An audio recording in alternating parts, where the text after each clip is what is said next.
Aujourd'hui, on va parler de location courte durée en Afrique et précisément à Abidjan. Donc, je fais cette vidéo vraiment pour aider toutes les personnes qui se sont déjà lancées et qui rencontrent des difficultés pour rentabiliser leur business. Mais je fais également cette vidéo pour vous qui avez ce projet-là de vous lancer dans la location Airbnb du côté de l'Afrique. Cette vidéo va vous aider à ne pas faire les erreurs que beaucoup commettent et qui font en sorte qu'ils échouent dans ce business-là.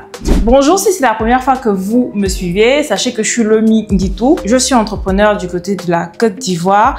Ici, vous êtes sur la Diasponaise, la chaîne des entrepreneurs africains, et je parle essentiellement de l'immobilier et de l'import-export parce que c'est des secteurs que j'aime bien, mais en règle générale, on parle de l'investissement en Afrique. Donc, si ce sont des thématiques qui vous intéressent, je vous invite à vous abonner et à activer la petite cloche de notification pour ne rien rater de ces vidéos éducatives. Donc aujourd'hui, on va parler de 3 grosses erreurs que beaucoup font et qui font en sorte que 80% des personnes qui se lancent dans la location courte durée échouent malheureusement et finissent par céder leur résidence. Je vais vous expliquer.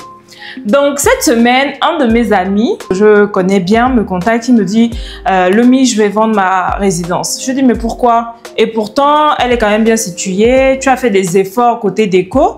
Je pensais que ça marchait bien pour toi. Il me dit non, depuis un moment, j'arrive pas à trouver des clients, c'est compliqué. Et les charges s'accumulent, je n'arrive plus à suivre le rythme. Je pensais véritablement à la céder. Je dis non, mais avant de la céder, essaye un peu de faire un bilan de ce qui se passe. Qu'est-ce qui ne va pas? Qu'est-ce qui te pousse vraiment à vendre? La principale cause, c'est qu'il ne trouvait pas de clients. Alors, en discutant avec lui, je me suis rendu compte en fait que une des erreurs qu'il a faites, alors, c'est de mettre son prix très haut. Donc, prenez des notes, ça va vous servir. Vous qui voulez vous lancer ou que vous vous êtes déjà lancé, ne faites pas ces erreurs-là. De vous lancer en mettant les prix trop hauts qui ne correspondent pas à la réalité du marché. Donc, dans le cas d'espèce, il me dit qu'il a un appartement 3 pièces et qu'il le met en location à 70 000. Donc, l'appartement, il est situé à Angréchu, vers la station Oryx. Et en matière déco, c'est vraiment pas mal. Il a quand même fait des efforts, mais c'est pas le waouh. Et donc, je lui dis, ben regarde, moi, j'ai un appartement meublé juste en face de toi, à 2 minutes. Et côté déco, je pense que cet appartement, je l'ai même déjà montré sur la chaîne. Donc, si vous êtes nouveau, n'hésitez pas à aller regarder la vidéo descriptive que j'ai fait où je vous ai montré vraiment tout l'appartement de 3 pièces. Cet appartement, franchement, il en jette. Il est tellement beau. La propriétaire a mis du paquet côté déco. Et chaque fois que les gens y viennent, ils disent waouh. Donc, je dis, regarde ton appartement. Regarde le mien. Côté déco, il y a 80% de chances que les potentiels clients choisissent le mien. Et pourtant, on est dans la même zone. Et nous, pour le louer très rapidement, c'est-à-dire qu'on a un taux de remplissage à peu près de 80% au mois, on le loue entre 45 et 50 000. Sauf que toi, tu mets ton appartement à 70 000. Bon, même vous qui me suivez, à votre place, si vous voyez 2 appartements dans la même zone et que l'autre a un standing beaucoup plus élevé en termes de déco, en termes de confort, il est compris entre 45 et 50 000 et que vous voyez un autre qui est dans la même zone certes, mais en termes de déco, c'est basique, on peut mieux faire. Qu'est-ce que vous allez choisir? Vous allez forcément choisir à localisation exacte celui qui est à 45-50 000 parce qu'en plus du prix, il vous donne un certain confort. Donc, je lui ai dit, si tu veux sauver ta résidence, ton appartement en Airbnb, il va falloir que tu baisses tes prix parce que tu n'es pas concurrentiel et ton appartement justement n'apporte pas une plus-value. C'est pas comme si tu avais une piscine ou tu avais une grande terrasse ou tu avais une salle de sport à l'intérieur qui justifierait que ton prix soit plus élevé que la moyenne. Si tu ne baisses pas tes prix, tu n'auras pas des locations. Tu auras des locations périodiques, mais ce qui va se passer, c'est que tu n'arriveras jamais à avoir un bon taux de remplissage. Alors que dans ce business-là, il vous faut un taux minimum de 70% pour pouvoir rentabiliser votre activité. J'en parlerai plus tard dans une vidéo et je prévois faire des mini-formations pour vous montrer comment faire des calculs de charges pour identifier votre seuil de rentabilité. Donc, pour retenir, la première erreur à ne pas faire, c'est de vous lancer et de dire que vous allez faire des prix à 80 000 francs par jour, à 100 000 francs par jour, parce que vous allez mettre de la déco. Non,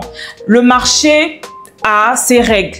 Il y a un prix moyen. Donc, si vous êtes au-dessus de la moyenne, rassurez-vous que vous avez de quoi offrir en plus. Mais si votre concept est similaire à ce qu'il y a déjà sur le marché, essayez de vous aligner. Par exemple, vous n'allez pas proposer un appartement 3 pièces à Bingerville à 80 000, alors que du côté du plateau, par exemple, ce même appartement 3 pièces, il est à 88 jours. Le prix tient compte aussi de l'emplacement.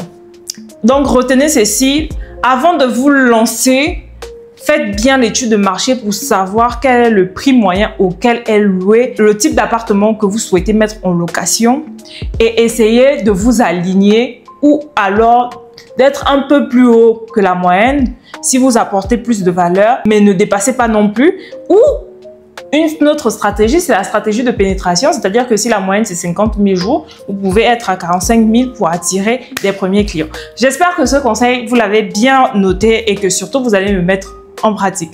Passons à la deuxième erreur que beaucoup font, c'est l'emplacement. Alors suivez bien et suivez bien jusqu'à la fin parce que ça peut faire en sorte que votre projet soit mort dans l'œuf avant éclosion malheureusement. Je dis souvent à ceux qui veulent se lancer dans un business là qu'il faut que vous fassiez une étude de marché avant de choisir. Par exemple, si votre cible, ce sont des personnes qui viennent pour des affaires, soyez proche du centre-ville. Soyez dans les quartiers qui sont proches des centres d'affaires.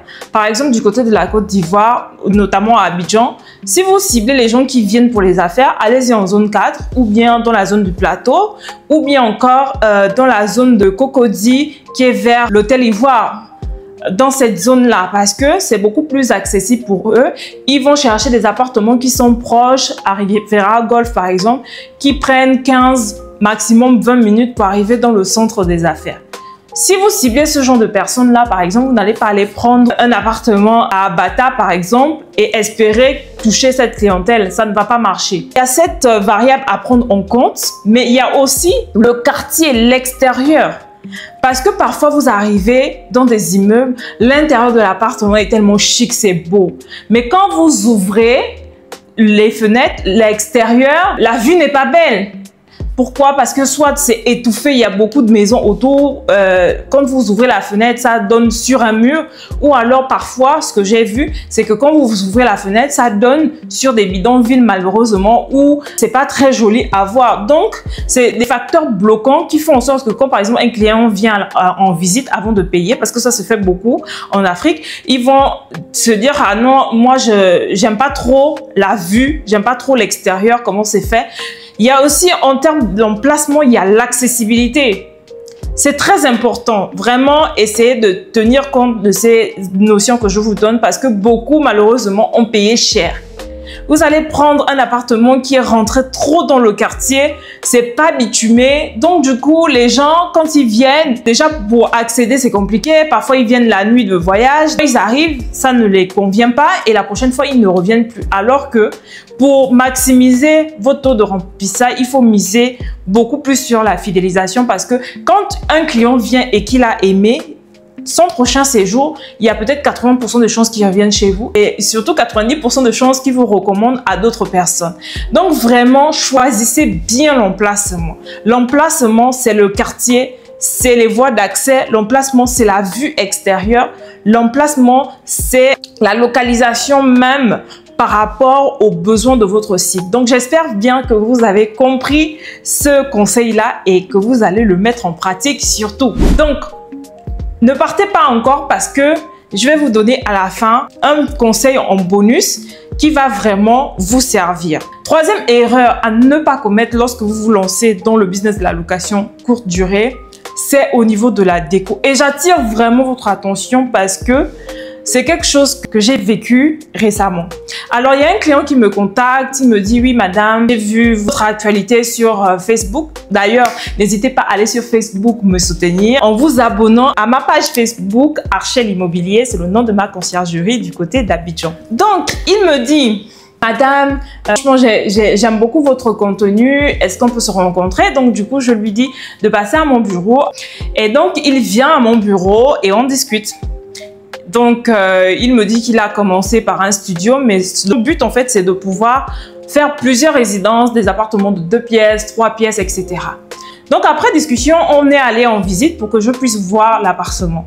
Alors, le studio, il a été bien aménagé, mais vraiment, la difficulté, c'est que il a fait une décoration en fonction de lui, de ce qu'il aime. C'est l'erreur à ne pas faire, s'il vous plaît. Ne faites pas cette erreur-là. Ne faites pas une décoration en fonction de vous. Alors lui, c'est une personne qui aime bien les couleurs. Il aime bien le côté décalé des choses artistiques, créatives, des choses qui sortent de l'ordinaire. Il n'aime pas les classiques en fait.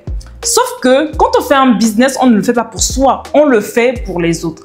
Donc, quand vous faites une résidence meublée, un appartement meublé que vous voulez faire à la location saisonnière, essayez de faire une déco soft qui va plaire à presque tout le monde. Parce que malheureusement, ce que vous aimez, les autres ne vont pas forcément aimer ça. Donc, quand on est arrivé, franchement, en termes d'aménagement, le studio était grand, ça avait du potentiel, y compris la zone qu'il avait choisie. Mais côté couleur, ça n'a pas donné. C'était trop coloré. Et j'ai attiré son attention sur ça, mais je me suis dit, bon, on va quand même essayer. Parce que pour lui, il ne faut pas forcément faire comme tout le monde. Donc, j'ai commencé à publier et les retours que j'avais, c'est que c'est trop coloré, ça pique aux yeux, je ne me vois pas rester dans cet appartement. Moi, je préfère les couleurs sobres, soft, voilà, qui apaisent. Des couleurs qui apaisent, c'est le mot qui revenait. Parce que après un mois, je n'avais toujours pas de réservation et j'ai décidé de faire une petite enquête auprès de personnes comme moi qui font de la location courte durée. En tout cas, le constat était le même. Le problème, c'était le côté déco. Alors, qu'est-ce que j'entends par couleurs apaisantes? C'est des couleurs qui sont presque passe-partout. Alors là, par exemple, je ne suis pas dans une chambre d'hôtel. Hein. Je suis dans un de mes studios meublés qui est du côté de Bonhoumé. J'avais déjà fait une vidéo où je vous le montrais. On n'est pas très loin d'Abidjan Mall, mais vraiment, quand vous entrez, c'est apaisant, ça vous donne envie d'y rester, vous vous sentez comme à la maison. Je vais vous montrer encore ce que j'entends par couleurs apaisantes, sobres. Vous pouvez opter pour des couleurs un peu vives, mais surtout cassées pour que ça ne soit pas trop agressif en fait. Donc, à vous tous qui êtes dans la location courte durée, évitez les couleurs trop vives, évitez de faire des décorations qui sont trop décalées, qui vont peut-être faire en sorte que beaucoup de clients ne réservent pas chez vous. Parce que vraiment, je vous assure, ce qui fait en sorte que les gens choisissent votre appartement, c'est parce que l'aménagement, parce que la décoration intérieure qui a été faite leur a plu. C'est généralement au coup de cœur que les gens choisissent. Donc, si vous faites une décoration un peu trop décalée ou alors une décoration aussi un peu trop vide, un peu trop basique, ça ne va pas susciter le wow chez les clients, pas d'émotion. Et ce qui va se passer, c'est que vous n'allez pas louer et vous allez vous retrouver à payer des charges sans entrée d'argent. Donc, vraiment, faites attention à ça. C'est très important de bien concevoir votre décoration et surtout de pouvoir faire des concepts, faire des ambiances, par exemple du cocooning ou bien style africain. Voilà, il faut que votre décoration soit harmonieuse. Alors, si vous avez un projet de déco, si vous avez besoin d'aide, si vous ne vous connaissez pas comme moi par exemple, moi je travaille avec des décoratrices d'intérieur qui font du bon boulot et qui font l'aménagement de nos résidences. Donc si vous êtes du côté de la Côte d'Ivoire, que vous avez besoin d'une décoratrice d'intérieur, n'hésitez pas à me contacter via le lien que je vais mettre en description et puis vous pourrez me parler de votre projet de décoration et je pourrais vous mettre en contact avec ces décoratrices-là qui font vraiment du bon boulot et surtout qui mettent en avant des artisans locaux. Vous pouvez avoir des meubles importés, mais également on a la possibilité de faire la conception de meubles locaux en fonction de vos envies et préférences. Donc, je vous montre très rapidement le studio pour que vous puissiez voir un peu qu'est-ce que j'entends par déco soft, sobre. Et ensuite, je reviens pour vous donner le dernier conseil qui vraiment fait toute la différence lorsque vous souhaitez vous lancer dans la location courte durée. Alors, quand je vous parle de couleurs sobres apaisantes, c'est un peu comme ça. Donc, on va éviter les couleurs bleues trop marquées, le rose fuchsia, beaucoup trop jaune. Et on va aller sur des couleurs un peu passe-partout, comme dans ce studio-là. Voilà, quand j'enregistrais, j'étais assise sur le lit. Donc, c'est pour ça un peu c'est froissé. Mais vous voyez que, par exemple, ici, quand vous arrivez, c'est apaisant. Voilà. Je vais me mettre dans ce coin-là, vous allez voir. C'est un studio qui est à Riviera Bonhomet vers Abidjan Mall. C'est vraiment très accessible. Vous avez tous les petits commerces à côté et proche du goudron. Donc, du coup, il suffit de commander un Yongo et puis vous pouvez aller partout à Abidjan. Donc, ici, c'est la cuisine, vous voyez, bien équipée. Vous avez de tout pour faire un repas, pour chauffer votre repas. Voilà, on vous a même mis du café, du lait. Et puis ici, vous avez la vue. Vous voyez, je vous ai dit que l'extérieur, ça compte. Donc là, par exemple, c'est en soirée que j'enregistre cette vidéo. Et vous pouvez voir que c'est pas mal. Le soir, vous pouvez être côté balcon et profiter de la vue. Il y a du vent et c'est reposant. Donc là, je vous ai montré la cuisine. Ici, c'est la chambre parce que c'est un studio. Vous avez aussi la douche. Voilà. Vous avez le toilette. Je vais me mettre de l'autre côté pour tourner. Et vous avez là la douche. Donc, dites-moi ce que vous en pensez. Sachez que le studio, il est libre. Vous pouvez me contacter pour faire des réservations via le lien que je vais mettre en description, mais aussi via le numéro que je vais mettre sur l'écran. Il fait bon vivre ici. C'est reposant, c'est calme. Il y a l'ascenseur, l'immeuble est récent. Vous allez passer un très très bon séjour. Donc, on revient maintenant pour le dernier conseil. Alors, mon bonus, ce que je vous conseille, c'est de ne surtout pas négliger la communication lorsque vous vous lancez dans ce business-là. Malheureusement, certains vont maximiser leurs efforts sur la recherche de l'appartement. Ils vont maximiser leurs efforts sur la décoration. Et quand tout est aménagé, tout est enfin prêt, ils se demandent comment ils vont faire pour trouver des clients. Mais ça, c'est quelque chose à laquelle vous devez penser dès le début. Parce qu'en fait, votre appartement ne se louera pas seul. Il faut que vous soyez visible. Il faut que vous puissiez vous faire connaître. Et ça, il faut que vous puissiez avoir un budget de communication. Alors, comment donc trouver des clients? C'est la grosse difficulté des personnes qui se lancent dans la location courte durée. Parce que c'est un stress. Il faut que chaque semaine, vous puissiez avoir des réservations. Si vous n'avez pas des réservations, la fin du mois, vous payez un loyer, vous payez des charges, de l'eau, l'électricité. Vous payez en fait. Et ça vous revient. Il y a la femme de ménage à payer. Donc, c'est important pour vous de trouver des clients. Donc, comment trouver des clients? Je ferai également une mini formation dessus pour vous expliquer un peu comment moi je fais pour trouver mes clients et que je pense que ça peut vous servir. Donc, si vous êtes intéressé, n'hésitez pas à cliquer via le lien que je vais mettre en description. Comme ça, quand la formation sera disponible, je pourrai vous la partager. Donc, misez sur la communication. Il faut que vous soyez visible. Alors, comment trouver des clients? C'est déjà vous inscrire sur différentes plateformes parce que plus vous multipliez votre présence sur les plateformes comme Booking, Airbnb et les plateformes locales, vous maximisez vos chances d'avoir des réservations.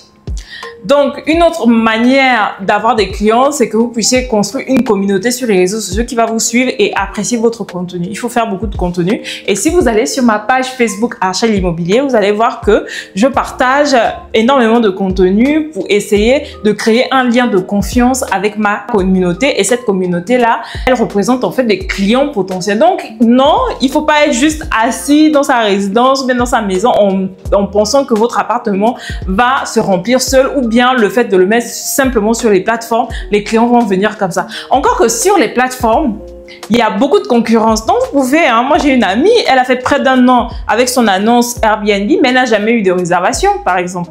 Parce que sur Airbnb, c'est un algorithme, il y a plein d'annonces. Qu'est-ce qui fait en sorte que votre annonce soit vue par rapport à d'autres? Surtout quand vous n'avez jamais eu de réservation, c'est compliqué d'être vu. Moi, personnellement, c'est mon trafic qui permet à ce que mes annonces soient visibles.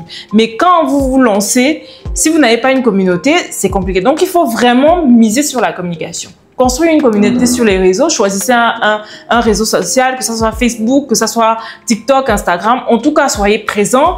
Faites de la publicité pour ramener du trafic sur vos liens de réservation. Vous n'avez pas le choix, il faut le faire. Il faut également essayer de faire des partenariats, de créer des réseaux. Plus vous appartenez par exemple à des associations, à des groupes, vous maximisez en fait vos chances de pouvoir trouver des personnes qui ont besoin de résidence. Par exemple, si vous avez décidé de cibler les gens qui viennent pour les affaires, soyez dans des clubs d'affaires parce que ces personnes-là, souvent, elles connaissent des amis qui viennent pour la création d'entreprises, elles connaissent des amis qui viennent pour suivre leurs activités sur place, par exemple à Abidjan ou bien dans d'autres villes. D'ailleurs, n'hésitez pas à me dire depuis quelle ville vous me suivez. Ce serait avec plaisir que je vous ferai un coucou en commentaire. Donc, en fait, en fonction aussi de votre cible, vous devez être sur les canaux d'acquisition susceptibles de les toucher. Ça, c'est très important. Et je vais vous détailler ça dans la mini-formation que je prépare. Alors, ce sont là les erreurs que vous ne devez pas faire et que ceux qui les ont fait ont payé très cher. Là, c'est vraiment un retour d'expérience de ce que moi-même je vis. Parce que je suis concierge, je gère des appartements que l'on me donne. En gestion, ce sont des personnes qui sont propriétaires, qui sont reparties à l'étranger ou bien des personnes qui ont pris des appartements, qui font de la sous-location meublée. Je propose un service complet. Pour ceux qui veulent se lancer, je vous propose de faire la recherche de l'appartement, je vous propose de vous aider côté décoration, je vous propose de gérer le bien une fois tout ce processus préalable est fini de gérer. Et vous, chaque mois, vous percevez vos loyers. C'est un peu ça ce que nous faisons du côté d'Archel Immobilier. J'espère que cette vidéo vous aura servi. Surtout, mettez en pratique ces conseils et évitez de faire ces erreurs pour pouvoir rentabiliser votre activité. Alors, est-ce que c'est vraiment rentable cette activité de location meublée? Moi, je dis que oui, parce que les chiffres parlent, mais il faut savoir comment le faire. Si vous le faites bien, c'est comme dans tout secteur d'activité, vous allez réussir. Et si vous ne le faites pas bien, vous n'allez pas réussir. C'est pas la magie. C'est des éléments factuels que je partagerai justement dans la mini-formation que je prépare. Si vous avez aimé cette vidéo, n'hésitez pas à la partager pour faire grandir la chaîne parce que ce sont vos partages qui permettent que d'autres personnes puissent visualiser les vidéos. Et n'oubliez pas aussi d'aimer et de me laisser un commentaire pour me soutenir, pour me faire vos retours d'expérience. On continue la conversation en commentaire et je vous dis à très bientôt pour une prochaine vidéo.